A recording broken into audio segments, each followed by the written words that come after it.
hopefully you heard my intro here. I said, we try to be pretty humble back here, but when someone like yourself, if you don't mind just giving us some of your background and all the Yeah. different places you've traveled to, and then you write into the forum and you say, hey, this is the first time I was ever so inspired by a community that I'm actually taking time out of my busy schedule to write and acknowledge how great it is. So give us your background and what inspires you to write this piece. Well, Chris, I have been in all 50 states, and I also, when I left Realtor.com, I created a website called Town Advisor.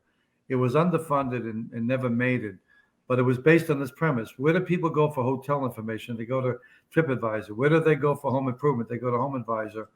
There's really no comparable search site that addresses the forensically the lifestyle qualities of various communities. So I've always been very vigilant myself in terms of appreciating where I go. And that was the first time I've ever written a letter, as you referenced, Chris, because I had never been more taken aback by what my perception was as somebody who had never visited Fargo Moorhead region to after being there. I was amazed by the totality of the lifestyle, the blend of the history with the Renaissance zone, the free universities, the spirit of the people.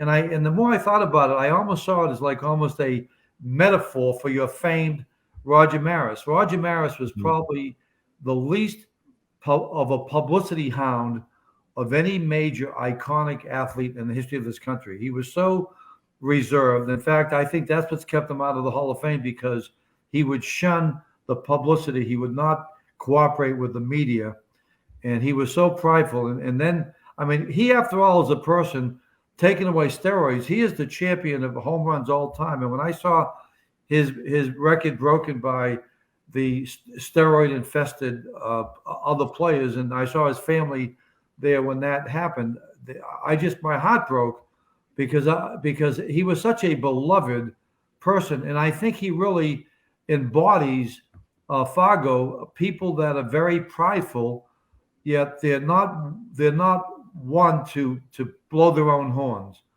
And in fact, when I gave my comments to some of the people I was there visiting, our affiliate Berkshire Home Services, Premier Properties, which also is Heritage Homes, with Tyrone Leslie and his people, Maureen, Janine, Christine, Janie, and Cassie. I want to give them a shout out.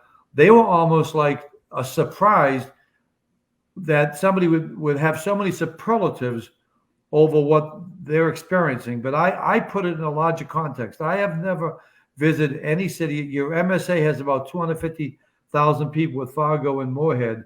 I have never seen any place that has as great an amenities, as much a lifestyle, having 3 universities. But I don't see you as I don't see Fargo or Moorhead as part of a college town. I see the colleges as part of the overall town. There's so much more than just college town. So that's my background. That's what swept me away, and that's why I wrote that letter. Mr. Dalton, I mean, I'm born and raised here, and I got to admit, I'm embarrassed right now because you nailed it with the Roger Maris analogy, and I never thought of it that way. But he so much epitomizes kind of who we are and how we go about, not being boastful about who we are and where we live. And so, just to give people some context, because I mean, you used a lot of superlatives in this piece, and again, thank you for being so gracious to our community. Just to give people an idea, tell us, how many places have you traveled to, would you guess, across the United States? Number one. And then we're all dealing with this workforce challenge. And one of the problems we need to overcome, obviously, is the movie Fargo. You mentioned, I saw in a video that was kind of your first impression of this place. Yes.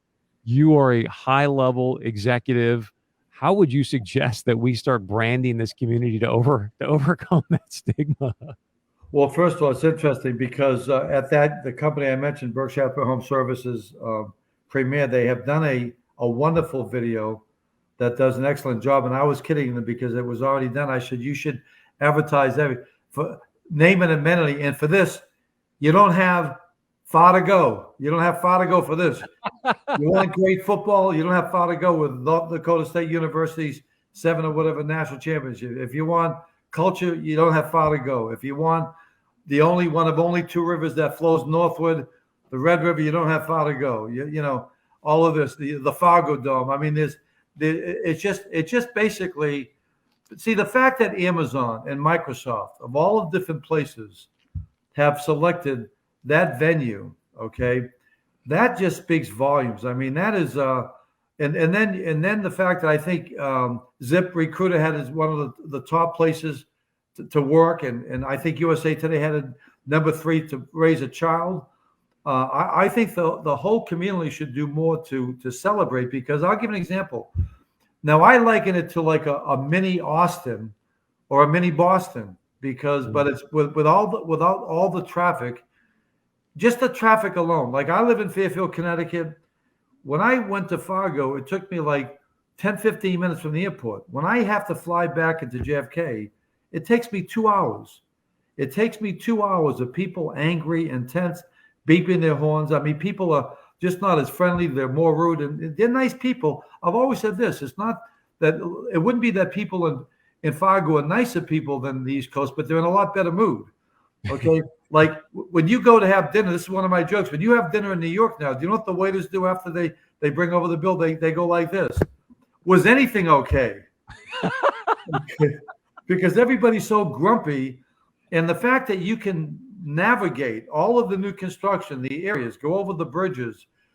The only one thing I think that I would recommend that the Chamber of Commerce do a little bit more with, is to make the river a little bit more amenity rich somehow.